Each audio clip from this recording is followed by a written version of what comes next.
توی این سوال یک سطح شیبدار با جرم M1 داریم و یک قطعه با یک جرم M2 که روی هم قرار گرفتن با ضرایب اصطکاک موی S و موی K. صورت سوال میگه اگر که میگه مقدار نیروی P چقدر باشه که جرم M2 روی جرم M1 لغزش نداشته باشه، یعنی نه به سمت بالا بره و نه به سمت پایین بیاد.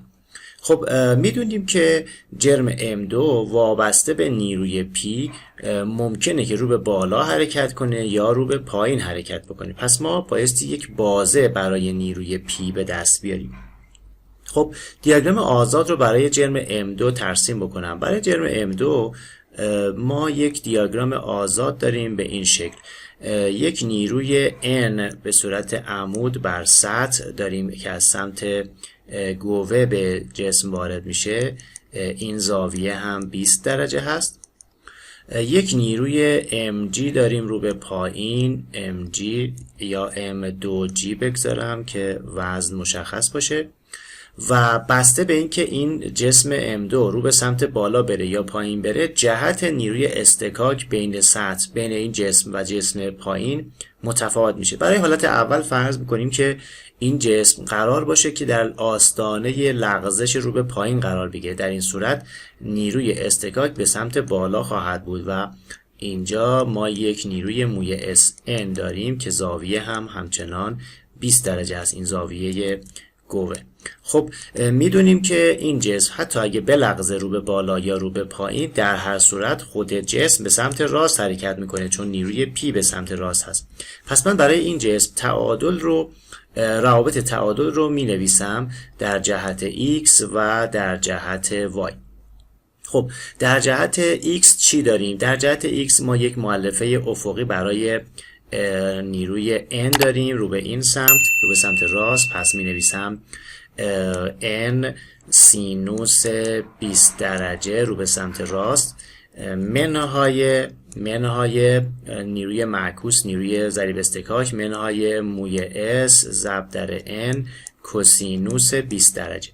این میشه نیروهای وارد بر جسم در این حالتی که موی S به سمت بالا باشه. خب این برابر هست با M2A یا رابطه سیگما Fx برابر با MA رو من الان دارم می‌نویسم. خب این میشه در جهت X معادله تعادل. خب از این رابطه مقدار A رو به دست بیارم. A میشه سینوس 20 درجه، سینوس 20 درجه منهای موی S کوسینوس 20 درجه تقسیم بر M2 ضرب در N. N رو از سمت چپ فاکتور گرفتم، ضرب در N. این میشه رابطه شتا.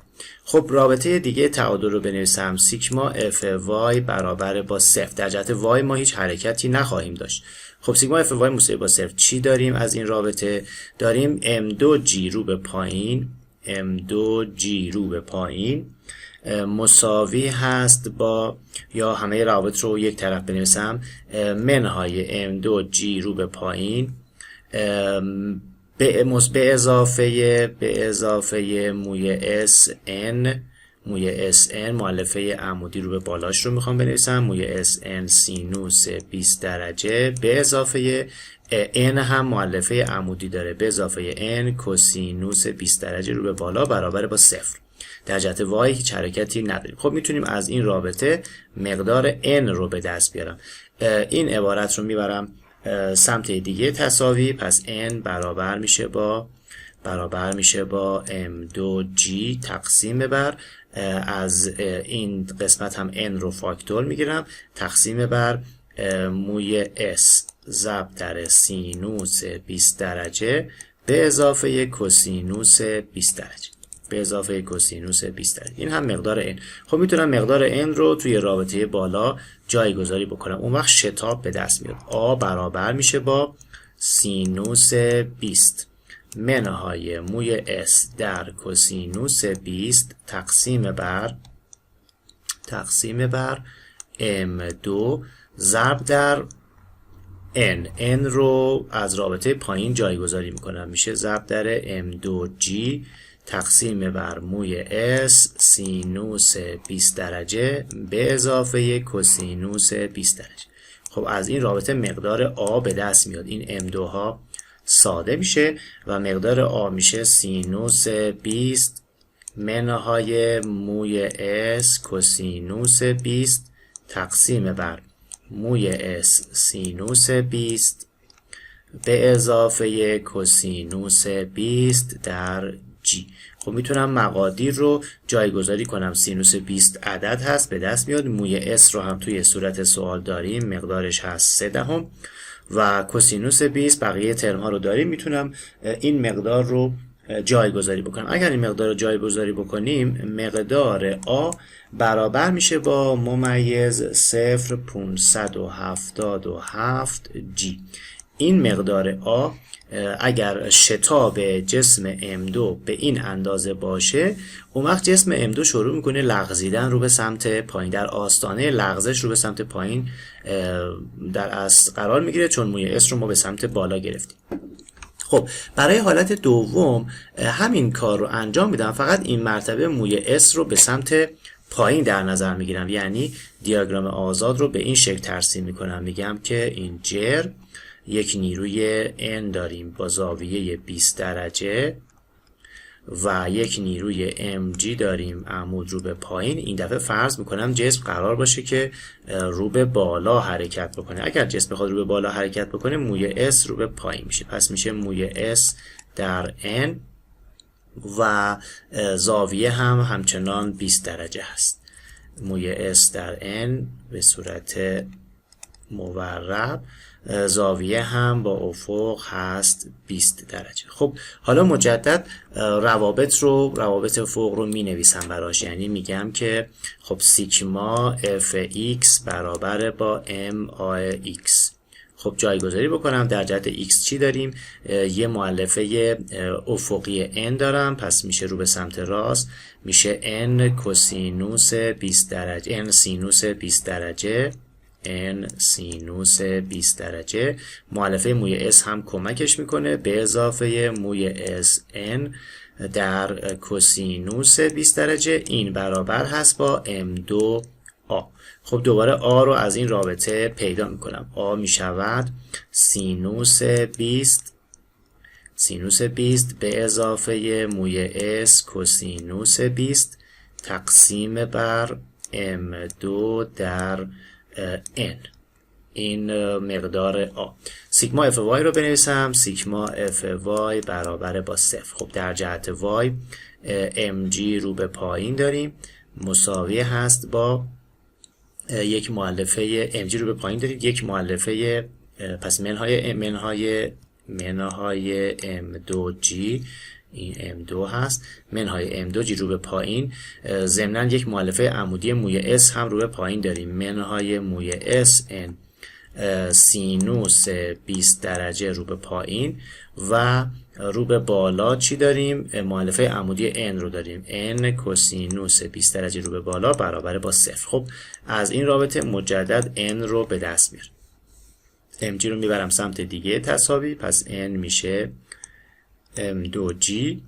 m2g تقسیم بر، از سمت چپ هم n رو فاکتور میگیرم، تقسیم بر کوسینوس 20 درجه منهای موی S سینوس 20 درجه، منهای موی S سینوس 20 درجه. خب این هم مقدار n. مجدد n رو توی رابطه بالا جایگذاری میکنم، پس a میشود سینوس 20 به اضافه موی S کوسینوس 20 تقسیم بر m2 ضرب در، به جای n این عبارت رو جایگذاری میکنم، ضرب در m2g تقسیم بر کوسینوس 20 منهای موی S سینوس 20.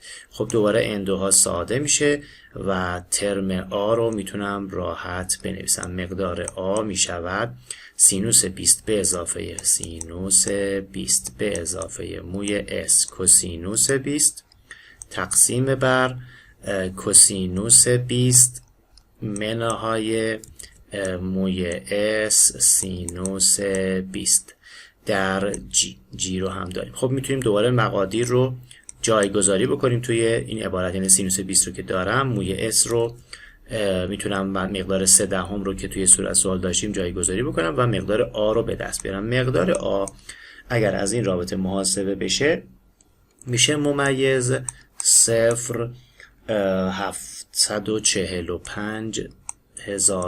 جی. این هم مقدار آ.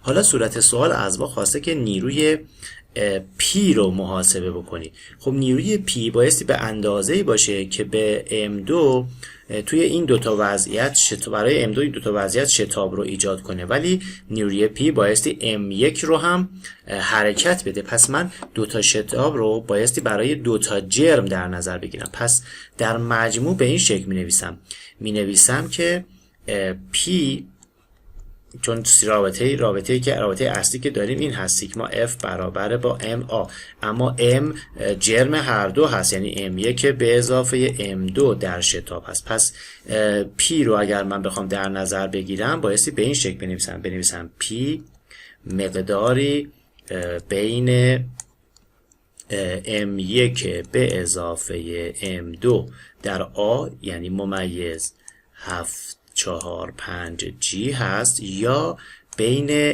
M1 به اضافه M2 در ممیز 0.577 G. پس نیروی P بایستی به توی این بازه باشه تا بتونه این شتاب بالا رو یا این شتاب پایین رو به دوتا جسم بده که جسم M2 هم این شتاب رو بگیره و نه رو به پایین حرکت بکنه و نه رو به بالا و لغزشی بین این دو اتفاق نیفته.